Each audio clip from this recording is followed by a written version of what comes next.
I'm back. Better than ever, I guess. So yeah, YouTube killed the first stream. I have no idea what happened. But here we go, part 2. This hasn't happened in a while. I think this happened about a year ago, and it was quite frustrating. Totally threw me off, but I'm back. Part 2 to cover the rest of Raw. Let's go ahead and finish this review. Maybe it was Riff Darrenson that did it. Riff Darrenson is taking responsibility in the chat room, but I still believe he's dead. I don't believe in ghosts. I really don't. I don't believe that is the real Riff Darrenson. I think he's lying, folks. But let's go ahead and get back to Raw. We had the breast cancer segment. Now that the Connor's Cure month is over, it's now the annual Breast Cancer Awareness Month. And then we had a backstage segment with Braun Strowman and the rest of his dog pack. Strowman referred to Dolph Ziggler as the weak link, which is interesting. So now we're getting some dissension on the heel side. Interesting. I was a little surprised by this, that we would get some heel dissension leading into Super Showdown. Whatever. I don't see the point in this, but it is what it is. We had Drew McIntyre versus Seth Rollins. Really solid match, but that is to be expected with both of these guys. Rollins is always on point. Rollins always puts on a great performance, and Drew does too. So this was fine. This was a good match. We had Dolph Ziggler interfere, and that led to Drew picking up the win with the Claymore. By the way, guys, if you're watching this live, please share the link to this video on your social media accounts. Just let people know the first stream died. Hopefully everybody finds the second one. We had Roman Reigns come out again. So this was like the third or fourth time we've seen Roman Reigns on this show. I think, as I said earlier, maybe a third of Raw this week was dedicated to the Shield versus Team Strowman match at the Super Showdown pay-per-view. We had everybody come out, and Dean Ambrose had his axe handle, which for whatever reason is his weapon of choice. I don't know why, but that's what he brings out. Why not just bring an actual axe? If you're going to be a lunatic, if you're going to call yourself a lunatic, come out there with a real axe. Don't you dare call yourself a lunatic and then take the sharp part of the axe and just have the handle there. Don't do that. But anyways, the baby faces got overwhelmed by Team Strowman. Everybody got laid out, and Team Strowman mocked the Shield fist bump pose. So there you go.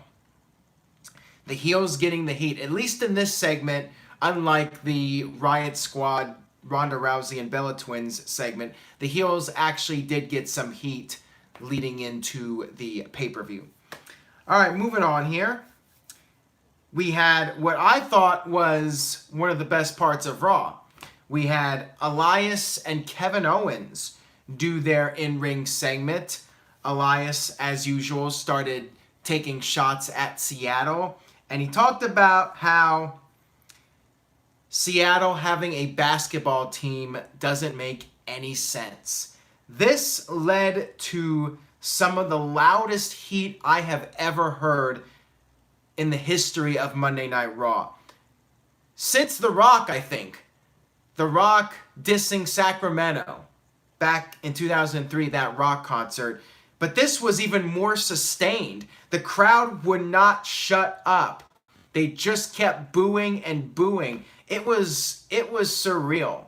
It was a real classic moment in Monday Night Raw history. And it's one of those moments you cannot script. It's just something that happened, and it's something we'll talk about for a long time. Now, I'm not a sports person, and I had to be filled in on it. Seattle had an NBA team called the Supersonics, and they were recently taken away from Seattle by the NBA, and the Seattle people are not happy about it. They're not happy about losing their sports team because, you know, sports for most Americans, is a big deal. You go to church and you watch sports. That's the American way. So you take away sports, all people have left are church. And yeah, that's bad for them. And now I'm getting a line here, so I apologize to anybody offended by that comment. I'll shut my mouth now before I offend anybody else. Live video, folks. I told you, having to do the second stream just throws me off, and now I'm just saying stupid shit out of frustration. All right. Hopefully I didn't offend too many people with that comment. I apologize if I did. Nothing against being religious or being a sports fan. Kayfabe Candy Ass says, I listen to sports in church like Homer Simpson. There you go.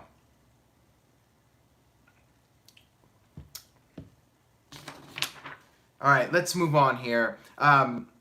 We had Bob the Lash versus Kevin Owens, and this was fine. The crowd, even though they booed Elias heavily for that line, they still did not really get into Bobby Lashley. So it just goes to show Lashley's not really catching on with the WWE Universe.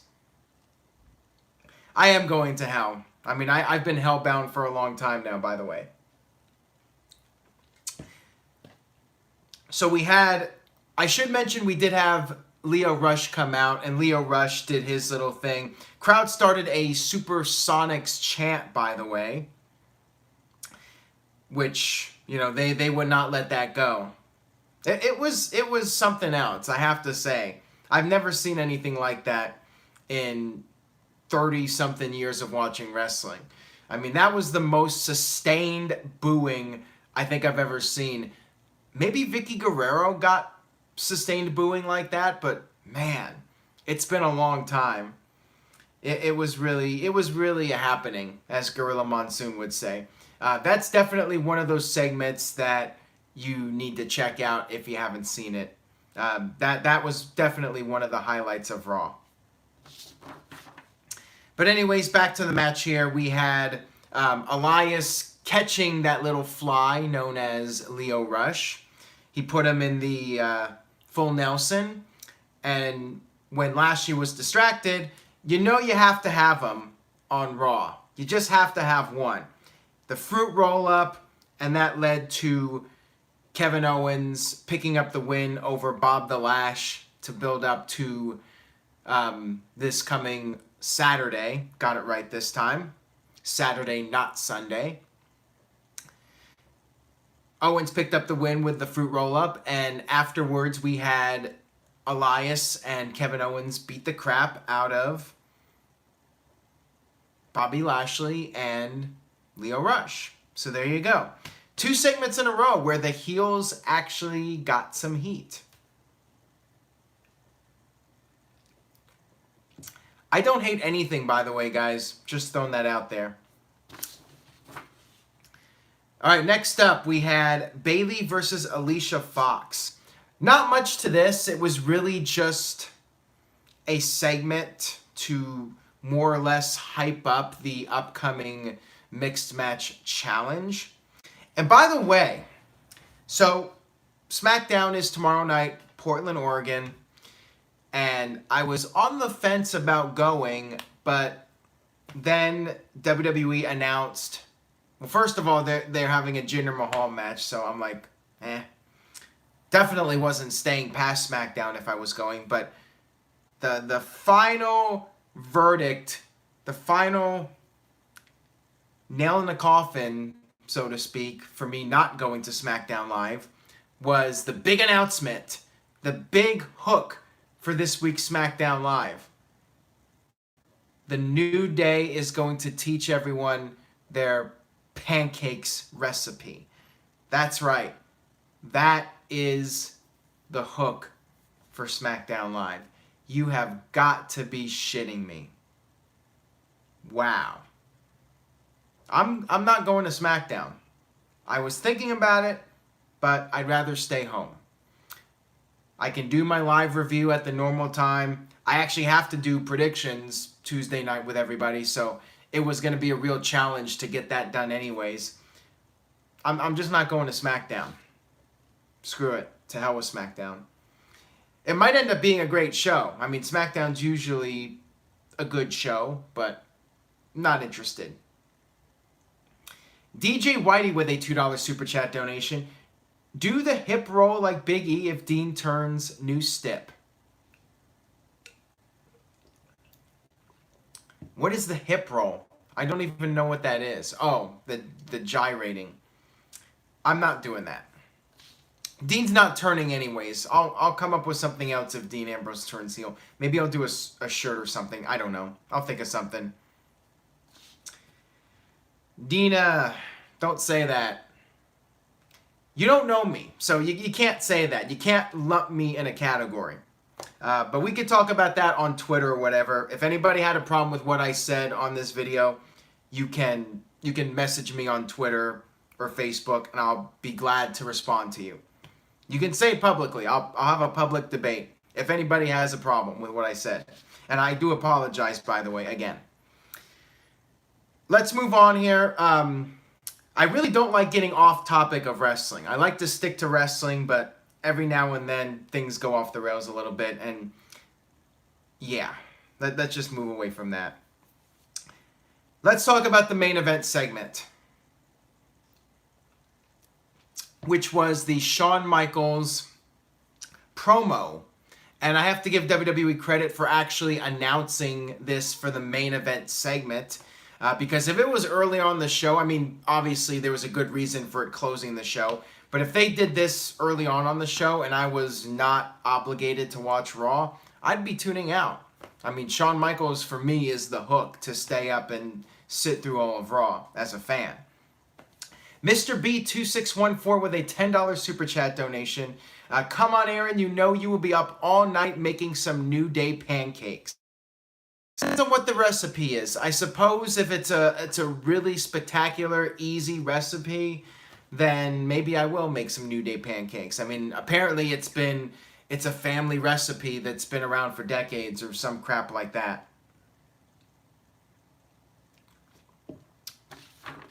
But anyways, back to the Shawn Michaels promo. So Shawn came out and he said that he was planning to go to Australia to just watch the match as a fan, but then Undertaker had to make it personal. And DJ Whitey says, still can't believe Shawn is a bald man shaking my head. So yeah, for those of you that missed Raw, Shawn Michaels, he recently cut his hair and just had it short. Now he has no hair, period. So Shawn Michaels is bald. No more sexy boy. Before, maybe he was I'm not even sure what term to come up with for Shawn with short hair. He was middle-aged man, sexy middle-aged man, and now he's just bald middle-aged man. Nelson with a $5 super chat donation. When Shawn's hat fell off, did I think that it was a botch? No, I don't think it was a botch. But let's go ahead and talk about what happened here and not jump too far ahead. Thank you for that, Nelson. Yeah, I got the heel heat tonight. I definitely did. I was kind of a dick. I admit it. But I'm not really a dick. I am a nice person, believe it or not. So anyways, back to the segment with Kane and Shawn Michaels. Shawn Michaels was ripping into The Undertaker. And then he said that if Kane tried to get involved, Shawn Michaels would have to take care of things with a little bit of sweet chin music. This led to Kane's music hitting, and then Kane showed up in the ring. He punched Shawn Michaels in the face. All right, if anybody keeps bringing up the stuff I said earlier, let's just ban them. I apologized, and it's throwing me off now. Kane punched Shawn Michaels. Undertaker showed up. And then the two of them were about to take out Shawn Michaels. Undertaker was going to hit the Tombstone Piledriver on Shawn Michaels. And that's when it led to Triple H coming out. Triple H making the save for Shawn, but the Brothers of Destruction, they were too much to handle. We had double choke slams. Yes, Shawn Michaels took a bump on this show. He took two bumps. He took the punch bump, and then he took the choke slam bump. And then to top it all off, Undertaker hit the tombstone on Triple H. Great segment. This was extremely well done. I'm stoked for the match on Saturday. This is what they needed to do to get people invested in this match. These guys, the old guys, they showed that they're still the masters. They completely stole the show tonight. Excellent work by everybody involved. It was hot. It was a hot segment.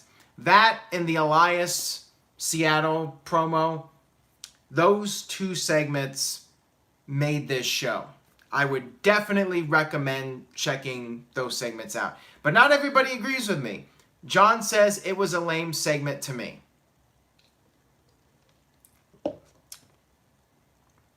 Kayla says, okay, I forgive you, Aaron. I love you again. Well, thank you for that. I appreciate it. I'm making peace with everybody. There you go.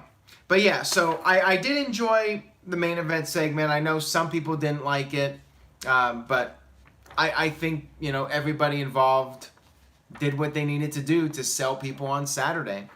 And yeah, looks like Shawn's returning. Shawn took some bumps here. I think there's definitely more to this. And there was an interesting note from Shawn Michaels too. He said that this Saturday at Super Showdown, it will be the final time that Undertaker faces Triple H in a one-on-one match. So, there you go. There's the little foreshadowing for Saudi Arabia.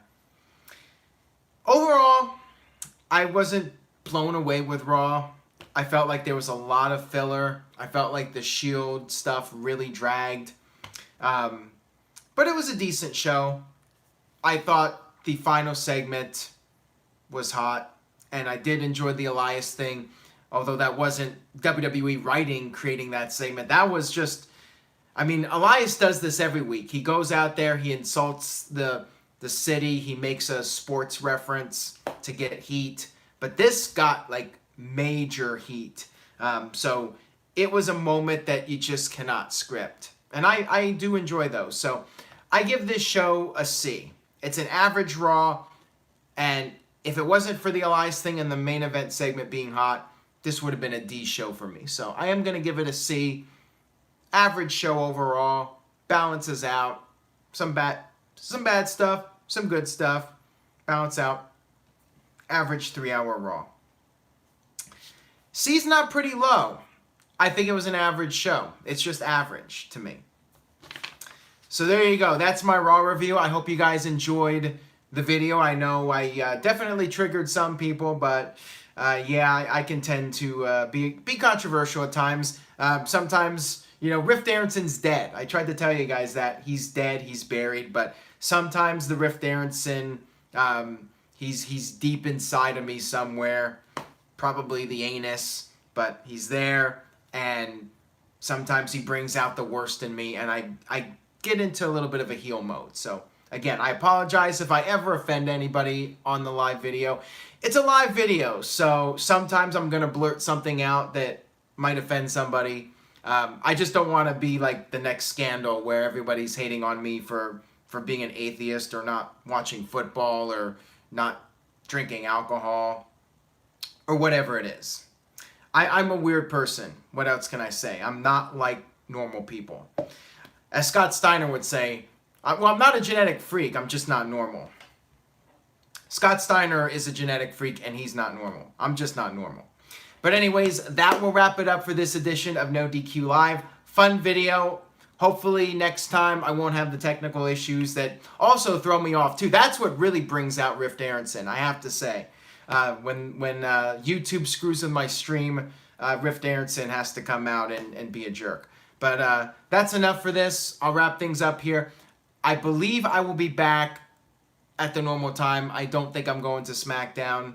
I pretty much said I wasn't going. I don't think I am. But if I do, I would let people know that there's going to be a different time. But I believe it's going to be the same time as usual. I don't think I'm going. So 10:10 Eastern, 7:10 Pacific time, the usual time for SmackDown. I'll be back.